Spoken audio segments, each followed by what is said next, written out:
So guys, good morning. So magkakarga tayo guys ng crayon ngayon. Ito dahil ito ay may leak doon sa evaporator. At ayaw ko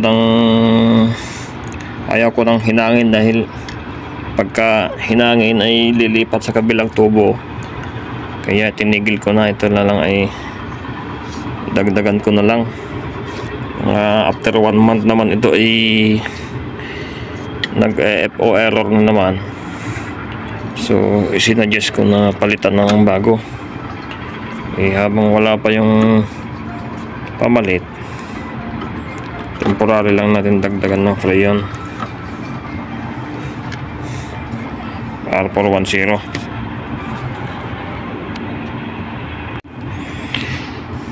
So guys, pinaon natin sa loob. Hindi pa umandar.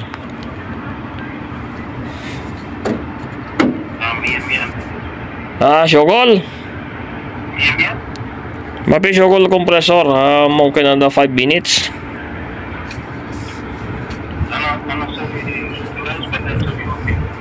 Mapi close or lasim open. Ayo, lasim open. Okay. Ano wait hina walang compressor syokol. Walang rakib ada preyon. Mapi syokol mungkin ada wait 5 minutes. 5 minutes wait badan syokol. Ayo kali syokol inside.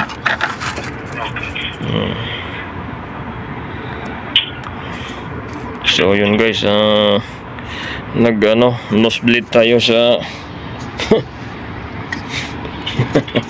hinula-hulaan na lang pagsalita ng Arabic. Yeah. Ayan, taas ng building guys, oh. Mapi,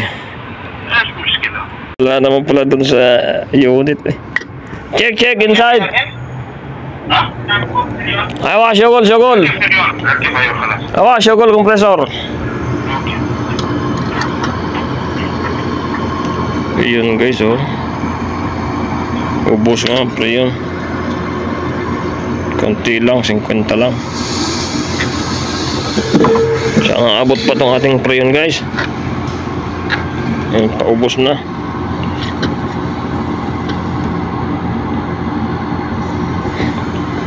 Isang buwan na to guys eh. Bago tag-FO na naman daw. Ayaw pang palitan, wala ako ng budget eh. Yun. Yan. Makakagawa lang tayo ng content ng pagcha-charging ng crayon. Mia!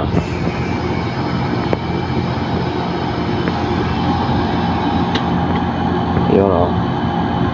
130. Kaya na lang natin 140 para abot siya ng isang buwan, isang linggo. Ayan. 30.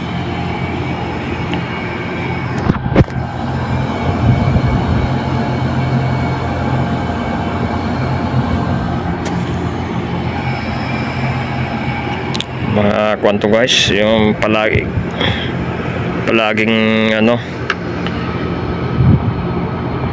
yung evaporator siguro ito pang 4 na beses ko na experience nito. Yung evaporator ay butas pag hinangin mo, mga ilang araw lilipat yung butas. Sa kabilang tubo naman ang maglilik.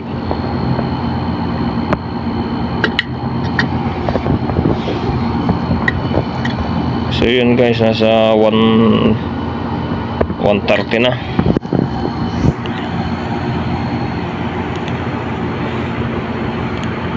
Ito ganito din ang sakit nito dati. Pero okay pa itong unit. pinalitan ko na ng bagong unit, so okay na yan. Ayun, masaya na yung kabayan natin na driver.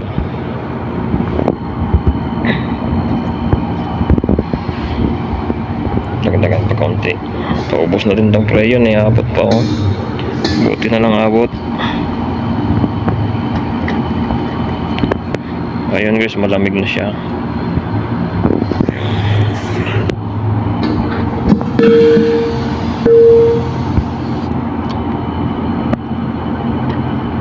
Talaga hanggang ano na lang.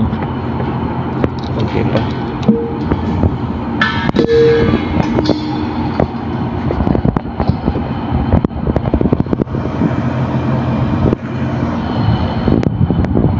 Busin natin to. Wala naman ang karga oh. Hindi na nataas. Wala na. Hanggang doon na lang.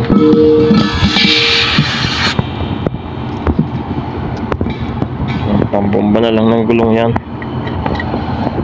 Ayun, nasa 130. Okay na siya. Takpan na natin.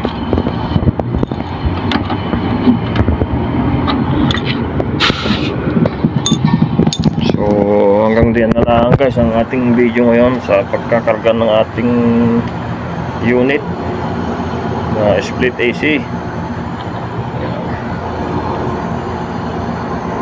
Maraming salamat sa inyong panonood.